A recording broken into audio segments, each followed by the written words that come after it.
Right.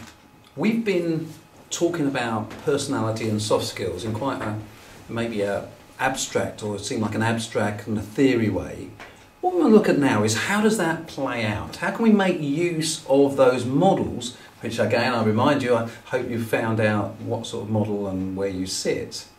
How do we make that play out in order to change our style, in order to know how we're going to pitch?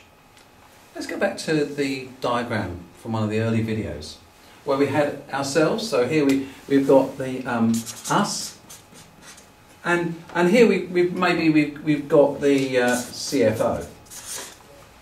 Now we've already got a bit of a portfolio. Do you remember we were going to try and keep a portfolio of the CFO and maybe things that we could do? In addition to that, I want you to start learning to speed read. Now, you may have gone on a particular model of personality, and that's fine. So let's say you went on a Myers-Briggs. So that would be a MBTI, which is referred to as a Myers-Briggs type indicator. And this particular model has several axes of which the personality is measured against. So, one of those measurements is how much comfort the person is with detail compared to big picture. Now, let's make an assumption that in our business continuity world, we're very good at the detail. So on a scale, if I drew ourselves on a scale here, and in Myers-Briggs terms, that scale would be what's called an N to an S. S meaning sensing, and N stands for intuition. But let's say we were very, very good with facts. That's where we were comfortable, we really could manipulate them, we were precise. And the person that were influences, if they're also good at facts, fantastic. Absolutely fantastic. You're talking their language, or more importantly, you're talking their personality language. No problem at all.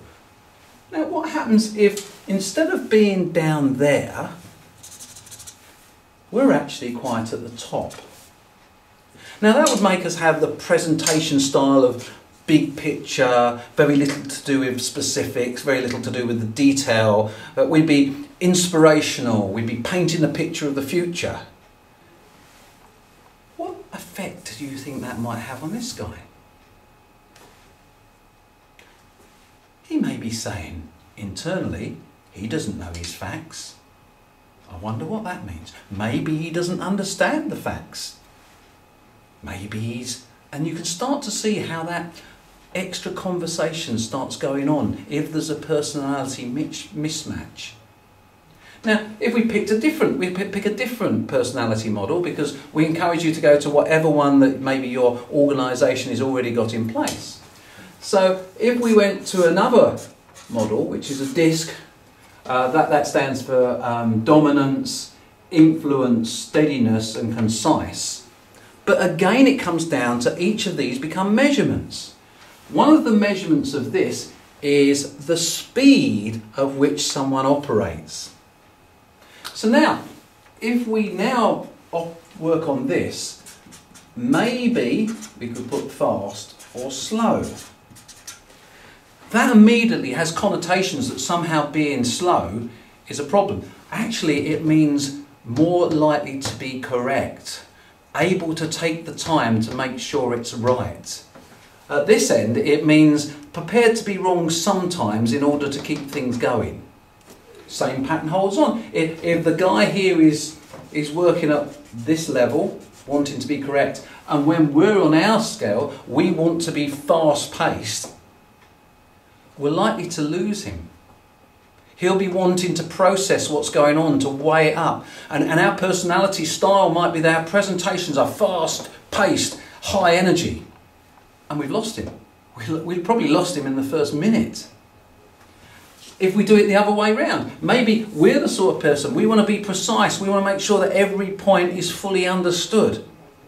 But the person receiving it, they want to operate fast, in a very fast way. So what can happen if we do our measured, correct approach? What do you think this person thinks? They don't seem very bright. They don't seem very on the ball. Are they prepared? Are they making this up as they go along? Whereas the other way round, you can have problems again. And so we picked two illustrations here, but each model you go to will have different axes. And get to know those axes, and then we've got to get to know how to spot other people's preferences, and then we adapt to them. I know this is a big section, and it's very, very important. But if you've taken those personality modules, then you will often find for the more expensive ones, they will give you pointers, starting points. I hope this will, if nothing else, will inspire you to go and get your personality analysed, and inspire you to start looking at other people in a different way. Thank you for listening.